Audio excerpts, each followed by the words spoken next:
Today, we're going to talk about another Panini sticker auto error. This time, they've put, or so it seems, the wrong sticker auto on a player's card. It doesn't match the rest of that player's autos for that particular set or other sets in the past. The player itself is Mark Jackson, the former Pacer, amongst some other teams. I think he also played for the Jazz and the Clippers, if I remember correctly.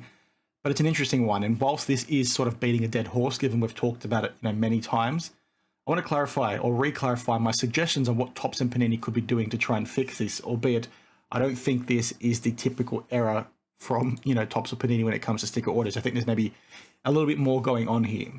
Now, what we've sort of seen is this post here from Kyle from Wax Museum Podcast. I've given this guy a shout out many times. He's one of my favorite people to watch, purely for his card show vlogs and his unboxings and mail days and all that sort of stuff. But his podcast is also a fantastic listen. So if you're not checking it out, please do check it out.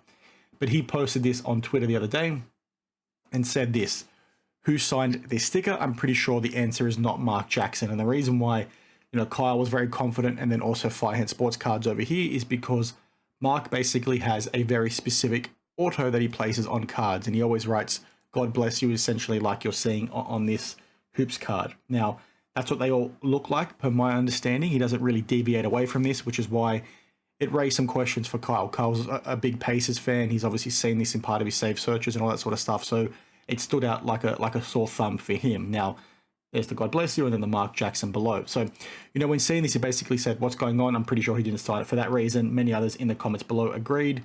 That is a different Mark Jackson. We'll come back to that in a second. And what was interesting, Mark Jackson himself replied to this tweet from Kyle, because I think Kyle maybe tagged him in it at some point, and he said, no, basically he did not sign that sticker. So it raises a few questions, right? Immediately I saw this and I was like, well, is this the same sort of stuff we've seen in the past? Topps and Panini both did it last year with some big time soccer releases. I think Panini did it with World Cup Prism, it may have been, where they accidentally put Messi sticker autos on Bastian Schweinsteiger cards, if I remember correctly. And then there was also this one from last year as well from Topps that I just mentioned, where they put the wrong Ronaldo sticker auto on this card. So this is Brazilian Ronaldo.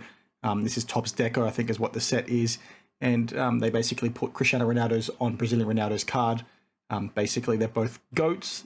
This is the real Ronaldo, in my opinion. But again, an issue that we've seen consistently over many, many years from these manufacturers. And, one of the things I talked to was the fact that it's a bit odd that these mistakes can happen. Now, I'll share my thoughts again on that in a second, but that's where my mind went initially, right? This is a mistake we've seen before. What's the big deal? And whilst it is important that these manufacturers don't make mistakes like this, at the end of the day, stuff like this is cool to try and chase as a collector because it is an error card and all that sort of stuff. And, nobody's really getting too harmed at the end of the day. I'm not trying to cut them some slack, but, there's bigger problems to talk about within this hobby. But the reason why I thought this was interesting is because if you look at, Mark Jackson's other cards, right, this is the auto for this specific thing, right? And I thought every Spectra auto looked like this. What Kyle found and posted, later in the week was this one over here. And I'll wait for the eBay page to load. Sorry, I should have had that open, where there's actually a correct Mark Jackson sticker auto on a corresponding parallel from this set. So my mind then goes to something a bit more devious, right? Did they run out of stickers for Mark Jackson and somebody forged this auto and put it on there? Or did somehow, another player named Mark Jackson have their autos mixed up into those set of sticker sheets and they didn't realize when they were sticking them on the card, which, that's obviously the lesser of the two evils rather than, forging an auto and putting it on a card. But those are the questions you need to start asking when you see something like that, right? Because you've got the right auto on other cards within that set for that parallel run of that player. So what the heck was this sticker doing in there? Was that a sample signing? Was that something random that was on the rest of the sticker sheets? We obviously don't have the answer, but those are the kinds of things you want Panini to sort of come out and give some correspondence on. Now, people will say, like they always say, well, what's the big deal? Just get over it. Panini doesn't have to say anything.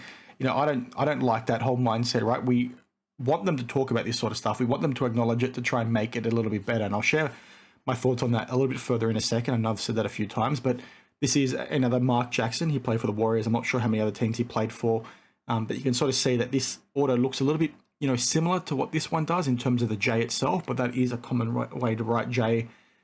But, like Kyle says here and a few others mention on, I think it was a blowout thread, that they don't think this Mark Jackson has signed for Panini before. There is, a Mark Jackson that played football. There's probably a few others that played other sports too that could have, Panini stickers out there. But, a few of the names that were thrown around here from some of these other sports, I don't think they've got Panini stickers either. So it's just a bit strange and could be just a one-off mistake, a random order that somehow made it in there. Or like I said, it could be something more disingenuous and somebody's forged an auto and put it on there.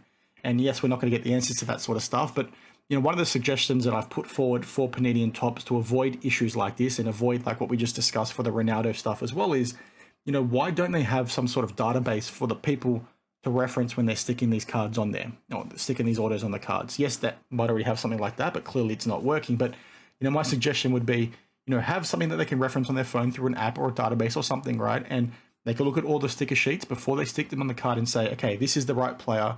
This is what our database says their auto should look like. All the stickers look like that. I'm going to stick them all on, right?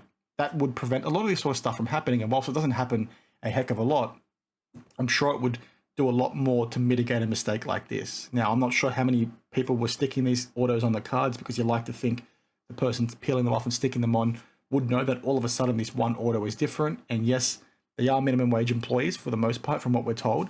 So they probably don't give a crap about what they're doing, but that doesn't make it okay, right? Just because it's a minimum wage employee doesn't make it okay. And that's the pushback we give towards Panini and Topps, because they need to be taking this stuff more seriously. I say all the time, the hobby has a lot more money in it these days. You can't afford to allow stuff like this to creep through. And, whilst I just did say a bit earlier a few times, there's bigger fish to fry within this hobby. This is not the biggest issue. Nobody's getting hurt at the end of the day. It's not a whole lot of money for one like this, but the Cristiano Ronaldo one was. I digress. It's a cultural thing, a risk management thing that shows some weakness to me. When these mistakes happen and you're sort of allowing even this little stuff to creep through, it lowers your standards, right?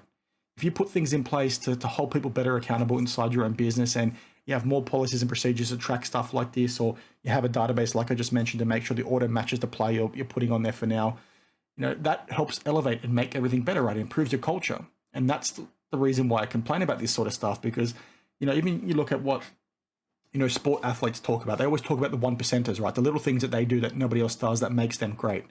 Some of these players are not born with natural talent, but it's the fact they put in extra hard work that makes them better. And, implementing stuff like I just mentioned are those 1%ers, right? If you increase everything ever so slightly, make it better, all of a sudden your culture's a little bit better. All of a sudden people care more about what they're doing because they're held to higher standards, helps you weed out the people that don't, perform all that well, all that sort of stuff. And then next minute, everything's elevated to a higher standard. You're therefore now giving your customers better value, which makes things more efficient in turn.